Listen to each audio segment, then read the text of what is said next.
Everyone, this is Nritya त्यागी। आज इस video में हम क्या पढ़ने वाले हैं? आज इस वीडियो में हम क्लास 7th हिस्ट्री के चैप्टर नंबर 4 जिसका नाम है द मुग़ल एम्पायर उसको कवर करने वाले हैं। तो चलिए इस वीडियो को हम स्टार्ट करते हैं। तो ज़रा सोचिए, अगर रेड फोर्ट, ताजमहल या हुमायूं टॉम ना होते तो दिल्ली और आगरा कैसे दिखते? जब हर साल हमारे प्राइम मिनिस्टर रेड फोर्ट से देश को एड्रेस करते हैं तो क्या आपने सोचा है कि जिस किले पर हमारा तिरंगा फहरता है वो किसने और कब बनवाया? 16th सेंचुरी के मिडल तक मुगल्स ने दिल्ली और आगरा से अपना रूल शुरू किया और 17th सेंचुरी आते आते लगभग इन्होंने पूरे इंडियन सब कॉन्टिनेंट पर कब्ज़ा कर लिया था। तो अगर हम देखें तो मुग़ल एम्पायर सिर्फ राजाओं की कहानी नहीं है, बल्कि इस बात की कहानी है कि कैसे उनके बनाए पॉलिटिकल स्ट्रक्चर और मॉन्यूमेंट्स आज भी मॉडर्न इंडिया की आइडेंटिटी बने हुए हैं। अब आता है हमारा सबसे पहला सवाल कि मुग़ल्स कौन थे? मुग़ल्स दो बहुत बड़े रूलिंग फैमिली के डिसेंडेंट्स थे। अगर हम मदर साइड से बात करें तो मदर साइड से उनकी माँ की तरफ से वो चंगेज़ खान के परिवार से थे। किसके परिवार से थे? चंगेज़ खान, जो चाइना और सेंट्रल एशिया के मंगोल रूलर थे। अगर मदर साइड से बात की जाए तो वो चंगेज़ खान के परिवार से थे, जो चाइना और सेंट्रल एशिया के मंगोल रूलर थे। लेकिन जो मुग़ल्स थे,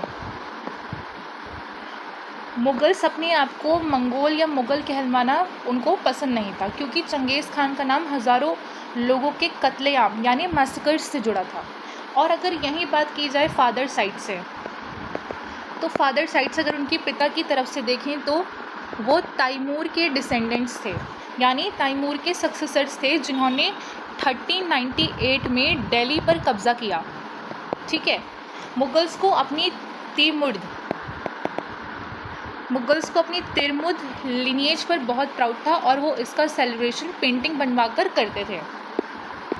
तो जो मुग़ल्स थे वो अपनी तिमुरिद एंसेस्ट्री को अपनी ताकत और प्राइड मानते थे, और इसी ग्रैंड आइडेंटिटी ने उन्हें एक बड़ा एम्पायर खड़ा करने का एम्बिशन दिया। तो अगर हम बाबर की बात करें तो जो बाबर था वो मुग़ल एम्पायर का फाउंडर था, और 1526 में इन्होंने इब्राहिम लोधी को हराकर फर्स्ट बैटल ऑफ पानीपत में इब्राहिम लोधी को हराया। और बाबर की जीत की बड़ी वजह उनके सुपीरियर यानी उनके कैनॉन्स, आर्टिलरी हम कह सकते हैं, और उनकी मिलिट्री स्ट्रेटजी थी। उन्होंने पहली बार नॉर्थ इंडिया में इतने बड़े स्केल पर गन पाउडर और टैक्टिक्स का यूज़ करके मुग़ल एम्पायर की नींव रखी। इब्राहिम लोधी को हराकर कब हराया था? फर्स्ट बैटल ऑफ पानीपत में, और यहीं से मुग़ल एम्पायर की नींव रखी गई।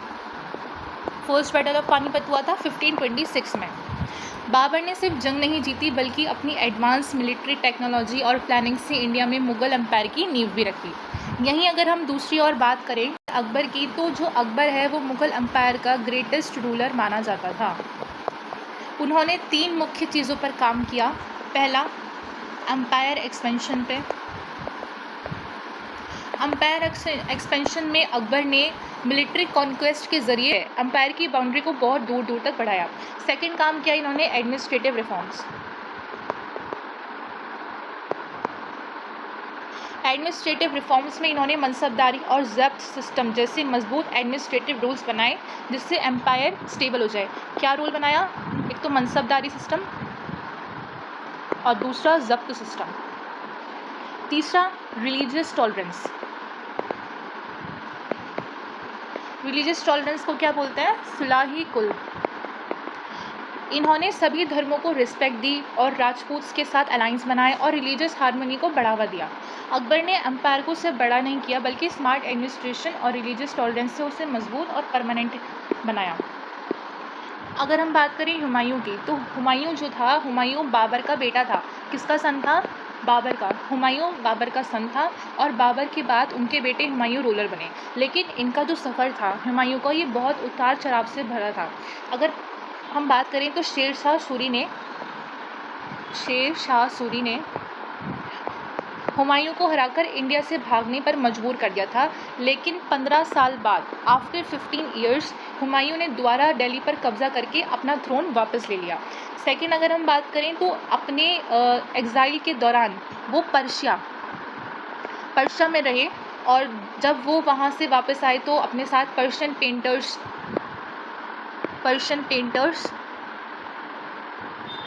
पोएट्स, स्कॉलर्स को लेकर आए।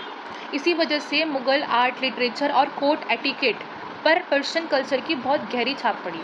तो हुमायूं का टेन्योर स्ट्रगलिंग था, लेकिन उनके एग्ज़ाइल ने मुग़ल एम्पायर में पर्शियन आर्ट और कल्चर की एक नई लहर ला दी। वहीं अगर हम शाहजहाँ की बात करें तो शाहजहाँ का जो रूल है वो 1628 से लेकर 1658 तक रहा, और शाहजहाँ के दौर को मुग़ल एम्पायर का आर्किटेक्चरल गोल्डन एज कहा जाता है। क्या कहा जाता है? Architectural golden age. उन्हें ग्रैंड बिल्डिंग्स बनाने का बहुत शौक था, तो उन्होंने दुनिया के 7 वंडर्स में से एक ताजमहल, जो कि आगरा में है, और रेड फोर्ट यानी लाल किला बनवाया। और शाहजहाँ के टाइम पर एम्पायर वेल्थ, आर्ट और आर्किटेक्चर की सबसे ऊंचे शिखर पर पहुंच गया था। शाहजहाँ ने मुग़ल आर्किटेक्चर को उसकी सबसे बड़ी बुलंदियों तक पहुंचाया, जिसके मास्टरपीसेस आज भी इंडिया की पहचान बने हुए हैं। जैसे मैंने आपको एग्जांपल बताया, ताजमहल और रेड फोर्ट। आज भी लोग वहाँ पे घूमने जाते हैं, टूरिस्ट प्लेस है, 7 वंडर्स में ताजमहल शामिल है। यानी सबसे पहले आया बाबर, उसके बाद हुमायूं, उसके बाद अकबर, और एट द एंड शाहजहाँ। अब सवाल आता है कि मुगल्स ने इंडिया पर कब्ज़ा कैसे किया। इसकी आर्ट ऑफ कॉन्क्वेस्ट को हम 3 बड़े स्टेजेस में समझेंगे। पहला, हम शुरू करते हैं बाबर से। तो हमने अभी पढ़ा था कि जो बाबर है उसने 1526 में क्या किया? 1526 में उसने फर्स्ट बैटल ऑफ पानीपत लड़ा, जिसमें उसने इब्राहिम लोदी को हरा दिया था, और बाबर के 12,000 सैनिकों ने इब्राहिम लोदी के 1 लाख सैनिकों को हरा दिया था। और इंडिया में पहली बार इतने बड़े स्केल पर गन पाउडर, कैनन्स और मैच लॉक का यूज़ बाबर ने किया था। सेकंड अगर हम देखें अकबर, तो अकबर ने सिर्फ बैटल्स नहीं जीती बल्कि एम्पायर को कंसोलिडेट भी किया। उसने राजपूत के साथ अलाइंस बनाए, लोकल रूलर्स को रिस्पेक्ट दी और एडमिनिस्ट्रेटिव स्टेबिलिटी उसने स्ट्रॉन्ग की। अकबर ने सेकेंड बैटल ऑफ पानीपत लड़ी, जो 1556 में हुई थी, जिसमें अकबर ने क्या किया? अकबर ने डिफीट कर दिया किसको? हेमू को, और ख़ुद थ्रोन पर बैठ गए जब वो बहुत यंग एज में थे। वहीं अगर तीसरी तरफ हम औरंगज़ेब की बात करें तो औरंगज़ेब के टाइम पर मुग़ल एम्पायर अपने सबसे बड़े जोग्राफिक एक्सटेंट पर पहुंच गया था। डेक्कन से लेकर नॉर्थ ईस्ट तक। लेकिन औरंगज़ेब के लंबे डेक्कन कैंपेन्स ने मुग़ल ट्रेजरी और आर्मी को एग्जॉस्ट कर दिया। अब सिंपल सी बात है, इतनी सारी लड़ाइयाँ लड़ने के लिए आपको पैसे की भी ज़रूरत होगी। अब जब आप डेक्कन तक अपना कंट्रोल फैलाने की कोशिश कर रहे हो तो उसमें बहुत सारा खर्चा भी होगा, तो सिंपल सी बात है कि ट्रेजरी पर तो लोड बढ़ेगा ही। तो अगर हम कंक्लूजन देखें तो बाबर ने एम्पायर की नींव रखी और अकबर ने उसे एडमिनिस्ट्रेटिव स्ट्रेंथ दी, और औरंगज़ेब के टाइम पर एम्पायर सबसे बड़ा हुआ, लेकिन बहुत बड़ा एम्पायर संभालना उतना ही मुश्किल था। अगर हम ऑर्डर और सक्सेशन की बात करें तो मुग़ल के पास थ्रोन पर बैठने के लिए क्या नियम थे? तो यूरोपियन रूल्स में होता था प्रोमिगेंचर। प्रोमिगेंचर का मतलब है कि राजा का बेटा ही राजा बनेगा। फॉर एग्जांपल के लिए ये है इस टाइम पर किंग, अब इसका जो सन है वही राजा बनेगा। ऐसा किस में होता था? ये प्रोमिगेंचर वाले रूल में था। बट जो मुगल्स इस प्रोमिगेंचर वाले रूल को नहीं मानते थे। मुगल्स किस में बिलीव रखते थे? मुगल्स बिलीव रखते थे कॉर्पोरेंसी में। ये त्रिमुट कस्टम ऑफ इनहेरिटेंस था, मतलब जिसमें फादर की सारी प्रॉपर्टी और एम्पायर सभी बेटों में बराबर बांट दी जाती थी। अब इसका नतीजा क्या हुआ? नतीजा इसका ये हुआ कि हर बार राजा की डेथ के बाद ब्रदर्स के बीच आपस में खूनी जंग होती थी, जिसमें हम वॉर ऑफ सक्सेशन जिसको हम कहते हैं। मतलब कि यहाँ प्रोमिगेंचर को तो मानते नहीं थे। अब फादर की अगर डेथ हो गई तो जाहिर सी बात है, अगर 3-4 भाई हैं तो इन 3-4 भाइयों में क्या होगा? पैसों को लेकर लड़ाइयाँ होंगी और थ्रोन ऑफ सक्सेशन को लेकर लड़ाइयाँ होंगी, जिसे हम वॉर ऑफ सक्सेशन के नाम से ही जानते हैं।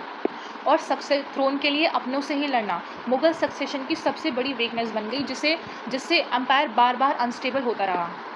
अब अगर हम लड़ाई की बात करें तो जो बाबर है, बाबर ने क्या किया, बाबर ने 1530 में अपनी डेथ से पहले अपने बड़े बेटे हुमायूं को सक्सेसर नॉमिनेट कर दिया था इसने। और उसके बाद अकबर, जब हुमायूं की डेथ हुई तो अकबर सिर्फ कितने साल का था, अकबर 13 साल का था।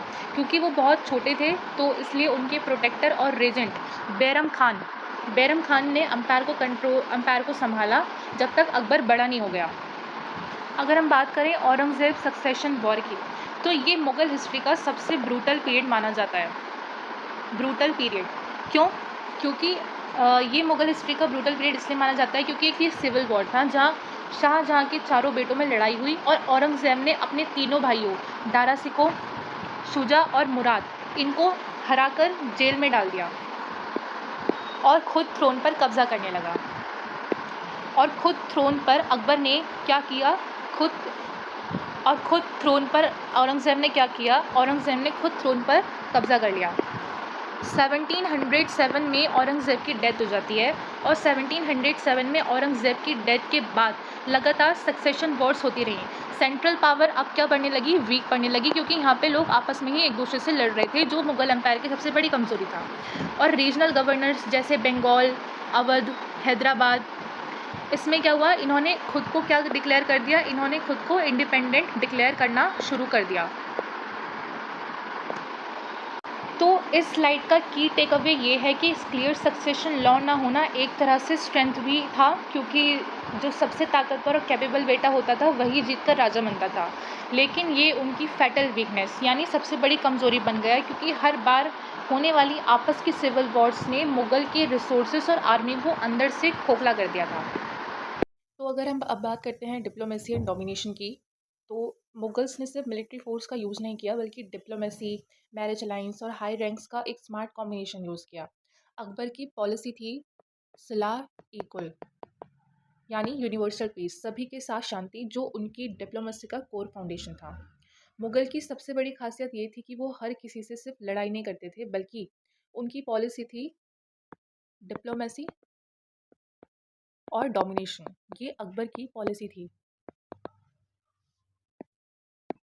अकबर ने ही सलाही कुल का कॉन्सेप्ट लाया, यानी जो सभी रिलीजन है, सभी धर्मों और रूलर्स के साथ शांति और बैलेंस बनाकर रखना।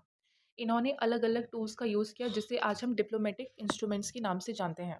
किसके नाम से जानते हैं? डिप्लोमेटिक इंस्ट्रूमेंट के नाम से। तो मुगल्स किसी रूलर को अपने साथ जोड़ने के लिए 5 से 6 तरह के मुख्य टूल्स का यूज़ करते थे, जिसमें थे हमारा मैट्रिमोनियल अलाइंस, मनसब रैंक्स, वतन जागीर, और लास्ट हमारा ट्रेड कंसेशंस एंड फरमान्स। मैट्रिमोनियल अलाइंसेस में जो मुगल्स थे, या हम कह लें जो अकबर था, वो राजपूत प्रिंसेस के साथ शादी करते थे मैट्रिमोनियल अलाइंस बनाने के लिए। उसके बाद मनसब रैंक्स, जो लोकल रूलर्स थे उनको मनसब रैंक दी जाती थी। अब ये मनसबदारी सिस्टम और जागीरदार सिस्टम हम नेक्स्ट स्लाइड में पढ़ेंगे। और अब आता है वतन और जागीर। अगर किसी रूलर को हराया भी, तो उसे ह्यूमिलेट फील करवाने की जगह उसकी जो ज़मीन है उसको वापस दी जाती थी एज अ असाइनमेंट, और बदले में वो रूलर मुगल्स की सुज़ैनिटी एक्सेप्ट कर लेता था। लास्ट अगर हम ट्रेड और कंसेशंस की बात करें, तो रूलर्स को ट्रेड प्रिविलेजेस और रॉयल ऑर्डर्स को ही हम फरमान्स कहते हैं, ये देना था। राजपूत के साथ मुगल्स के रिलेशन सबसे सक्सेसफुल रहे। अकबर ने राजपूत प्रिंसेस से मैरिज अलाइंस की और राजपूत रूलर्स को मुगल कोर्ट में बड़े बड़े मनसब रैंक्स दे दिए थे। नतीजा ये हुआ कि जो राजपूत्स थे, राजपूत्स मुगल के दुश्मन बन सकते थे, वो उनके सबसे लॉयल अलाइज बन गए। अब जहाँ पहले अकबर को शायद ये भी डर होगा कि कहीं राजपूत इनके खिलाफ ना हो जाएं, पर अब क्या किया, अब अकबर ने इनके साथ मैट्रिमोनियल अलाइंस बनाए, और जो ये राजपूत्स थे अपने कोर्ट में मुगल्स ने क्या कर दिया, अब मुगल्स ने मनसब रैंक्स पर राजपूत्स को बिठाना शुरू कर दिया।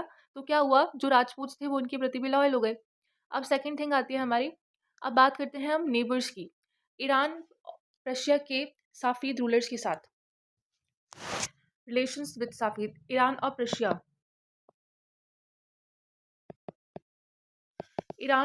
के साफिद रूलर्स के साथ मुगल्स के रिलेशन काफ़ी कॉम्प्लेक्स थे। कभी उनके बीच फ्रेंडशिप और अलायंस हो जाता था, तो कभी खंडाहर। खंडाहर मतलब जो एक स्ट्रैटेजिक ट्रेड और मिलिट्री लोकेशन थी, उस पर कब्जा करने के लिए लड़ाइयाँ होती रहती थी। मतलब कभी तो इनका रिलेशन है वो बहुत अच्छा चल रहा है, कभी इनमें प्यार-व्यार हो रहा है, कभी ये लड़ाई करना शुरू कर दे रहे हैं खंडावर को लेकर, जो एक ट्रेड और मिलिट्री लोकेशन हुआ करती थी। तो इनके रिलेशंस हमें थोड़े से कॉम्प्लेक्स देखने के लिए मिलते हैं। वहीं अगर हम राजपूत्स की बात करें तो इनके रिलेशंस इनसे बहुत अच्छे थे, और वहीं साफेद रूलर्स की बात करें तो थोड़े से कॉम्प्लेक्स हमें रिलेशंस यहाँ पे देखने के लिए मिलते हैं। अब मराठा चैलेंज की बात करें तो जहाँ अकबर राजपूत के साथ राजपूत को साथ में मिलाया, वहाँ औरंगजेब ने एक बहुत बड़ी गलती की। उन्होंने छत्रपति शिवाजी महाराज, जिसे हम शॉर्ट में CSM कहेंगे, तो छत्रपति शिवाजी महाराज और उभरते हुए मराठा पावर को अपने सिस्टम में इज्जत के साथ इंक्लूड नहीं किया। मतलब उनको रिस्पेक्ट नहीं दी जो मराठास को देनी चाहिए थी औरंगजेब को। तो औरंगजेब ने शिवाजी महाराज की इंसल्ट की, जिसका नतीजा ये हुआ कि मराठास ने मुगल के खिलाफ ऐसा रिवोल्ट शुरू किया जो औरंगजेब और मुगल एम्पायर के डिसइंटीग्रेशन का सबसे बड़ा कारण बना। क्या किया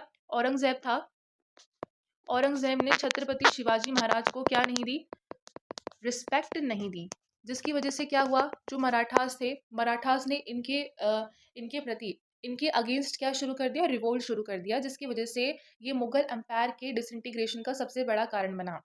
तो अगर मुगल्स की सक्सेस तब तक रही जब तक उन्होंने अकबर की स्मार्ट डिप्लोमेसी, रिस्पेक्ट और एकोमोडेशन को फॉलो किया। पर जैसे ही औरंगजेब के टाइम पर मराठास के साथ ये डिप्लोमेसी फेल हुई, यहीं से मुगल एम्पायर का डाउनफॉल होना शुरू हो गया। तो ओवरऑल अभी तक हमने इस टॉपिक में यही पढ़ा है। अब हम पढ़ते हैं पिलर्स ऑफ पावर, यानी मनसबदार्स और जागीरदारी सिस्टम। तो एक एग्जाम्पल से सोचिए कि आज जैसे हमारे देश को चलाने के लिए IAS और IPS की ज़रूरत पड़ती है। किनकी ज़रूरत पड़ती है? IAS, IPS या फिर हम कहें मिनिस्टर्स की। तो वैसे ही इतने बड़े मुगल एम्पायर को एडमिनिस्टर करने और आर्मी को कंट्रोल करने के लिए अकबर ने 2 यूनिक सिस्टम बनाए। इसे हम कहते हैं मनसबदार सिस्टम और जागीरदार सिस्टम। ठीक है। अब मनसबदार कौन से? तो जो टर्म मनसबदार है ये उन लोगों के लिए यूज होता था जो कोई मनसब यानी पोजीशन या फिर हम कहें रैंक, इसको होल्ड करते थे। ये सिस्टम सिविल, मिलिट्री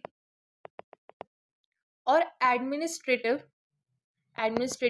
सभी ऑफिसर्स पर लागू होता था।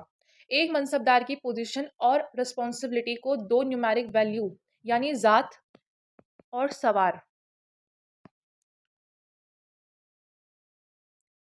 सवार से डिसाइड किया जाता था। जो जात मतलब जात से ऑफिसर का स्टेटस और उसकी सैलरी फिक्स होती थी।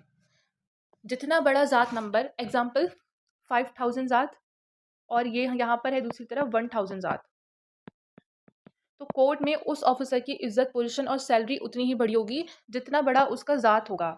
जात मतलब ऑफिसर का स्टेटस और उसकी सैलरी इसी से फिक्स होती थी। अब सवार की बात करें तो सवार से डिसाइड होता था कि उस मनसबदार को कितने घुड़सवार यानी कितने कैवलरी मैन, उसको कितने कैवलरी मैन रखने हैं। उन्हें इन सोल्जर्स को उन्हें इन सोल्जर्स के घोड़ों को यानी हॉर्सेस को इंस्पेक्ट करवानी पड़ते थे, और उन पर रॉयल स्टाम्प यानी दगा उन पर ये लगवाना पड़ता था। किन पर लगवाना पड़ता था? हॉर्सेस पर। किसको? मनसबदार्स को ये इंश्योर करना पड़ता था। अब अगर हम बात करें कि मनसबदार्स को सैलरी कैसे मिलती थी, कैसे होगी उस टाइम में इनकी सैलरी, तो मुगल्स ने इन्हें कैश में सैलरी नहीं देते थे। जो इनकी सैलरी थी किनकी? मनसबदार्स की, ये कैश में इनको नहीं मिलती थी। तो कैसे मिलती होगी? तो इन्हें सैलरी के बदले लैंड रिवेन्यू कलेक्शन राइट दिए जाते थे। क्या मिलता था इनको? लैंड रिवेन्यू कलेक्शन राइट्स, ये इनको मिलता था। अब मनसबदार अपनी जागीर पर जाकर रहते नहीं थे, और ना ही ज़मीन पर उनका ओनरशिप था, यानी मालिकाना हक नहीं था उनका। वो अंपायर के किसी भी हिस्से में पोस्टेड हो सकते थे, और उनकी जागीर किसी और जगह होती थी जहाँ से उनके जो सर्वेंट्स थे, यानी ये मनसबदार होगा, इसका कोई सर्वेंट होगा, ये उस जागीर से क्या करेगा? उस जागीर से टैक्स कलेक्ट करेगा, ठीक है, और इसको दे देगा। ऐसा होता था इनका सिस्टम। तो जो मनसबदार थे उनकी जो सैलरी होती थी वो कैश में नहीं होती थी, उनको लैंड ग्रांट किया जाता था। उनकी ओनरशिप नहीं होती थी उस लैंड पे, बट वो टैक्स कलेक्शन के राइट्स उनको मिलते थे। वहीं अगर हम ट्रांसफ़र पॉलिसी की बात करें तो मुगल एम्पायर की सबसे स्मार्ट पॉलिसी थी ये। क्या थी मुगल एम्पायर की सबसे स्मार्ट पॉलिसी, ट्रांसफ़र पॉलिसी। हर 2 से 3 साल में मनसबदार्स की जागीर्स और पोस्टिंग को रोटेट कर दिया जाता था, मतलब इनको ट्रांसफ़र कर दिया जाता था। अब ये ट्रांसफ़र क्यों किया जाता था? ताकि कोई भी मनसबदार किसी एक रीजन में बहुत लंबा वक़्त बिताकर लोकल पब्लिक के साथ नेटवर्क ना बना ले, और अगर कहीं गलती से यही मनसबदार पावरफुल हो गया, तो राजा को ये डर रहता था कि कल को ये किसके अगेंस्ट रिवोल्ट ना कर दे, किनके अगेंस्ट ही खड़ा ना हो जाए, अगर ये एक ही रीजन में रहेगा और ये बहुत ज़्यादा पावरफुल बन जाएगा तो। और ट्रांसफ़र पॉलिसी से सेंट्रल कंट्रोल हमेशा एम्परर के हाथ में होता था। अकबर के टाइम पर जागीर्स का केयरफुल असेसमेंट होता था। जागीर से उतना ही रेवेन्यू मिलता था जितनी मनसबदार की एक्चुअल सैलरी होती थी। और औरंगज़ेब के टाइम तक मनसबदार की संख्या बहुत ज़्यादा बढ़ गई थी। औरंगज़ेब के टाइम पर मनसबदार की संख्या जो थी वो बहुत ज़्यादा इंक्रीज़ हो गई थी, बहुत ज़्यादा बढ़ गई थी। लेकिन जागीर्स कम पड़ गईं। अब भई मनसबदार की संख्या बढ़ जाएगी तो जागीर तो कम ही पड़ेंगी ना, तो मनसबदार्स को अपनी जागीर मिलने के लिए लंबा वेट करना पड़ता था। इसका नतीजा ये हुआ कि जब किसी जागीरदार को जागीर मिलती थी तो वो कम से कम टाइम में पीज़ेंट से जितना हो सके उतना ज़्यादा टैक्स कलेक्ट करने की कोशिश करता था, जिससे पीज़ेंट्स ने रिवोल्ट करना शुरू कर दिया। अब सिंपल सी बात है, ये एक गाँव है या फिर हम एक कह लें रीजन है, ये इसका मनसबदार है। अब इसको पता है कि 1 साल में मान लो इसके पास 1 साल का ही टाइम है, तो अब ये इसी रीजन से क्या करेगा, बहुत ज़्यादा टैक्स कलेक्शन शुरू कर देगा। अब जब ये बहुत ज़्यादा टैक्स कलेक्शन शुरू कर देगा, तो इस रीजन में रहने वाले जितने भी गाँववासी हैं, जितने भी लोग हैं, अब वो क्या करेंगे, इस टैक्स कलेक्शन से परेशान होके क्या करेंगे, वो रिवोल्ट करना शुरू कर देंगे। तो यहाँ पर इन विलेजर्स ने यही किया कि इन मनसबदारों से परेशान होकर अब इन्होंने रिवोल्ट करना शुरू कर दिया औरंगज़ेब के टाइम पीरियड में। तो मनसबदारी सिस्टम मुगल पावर की बैकबोन था, जिसमें ज़ात रैंक स्टेटस डिसाइड करता था और सवार मिलिट्री कंट्रोल और जागीर सैलरी देती थी, और ट्रांसफ़र पॉलिसी रिवोल्ट होने से रोकती थी। लेकिन लेट 17th सेंचुरी का जागीरदारी क्राइसिस इस पूरे सिस्टम के कोलैप्स का कारण बन गया था लास्ट में आते-आते। तो आज की वीडियो में इतना ही। अगर आपको वीडियो पसंद आई हो तो लाइक, सब्सक्राइब, शेयर ज़रूर करें और कमेंट करके ज़रूर बताएं कि आपको वीडियो कैसी लगी। बाकी के जो रिमेनिंग टॉपिक्स हैं वो हम सेकंड पार्ट में कवर करेंगे। तो सेकंड पार्ट को देखने के लिए हमारे चैनल के साथ बने रहें। Thank you so much for watching.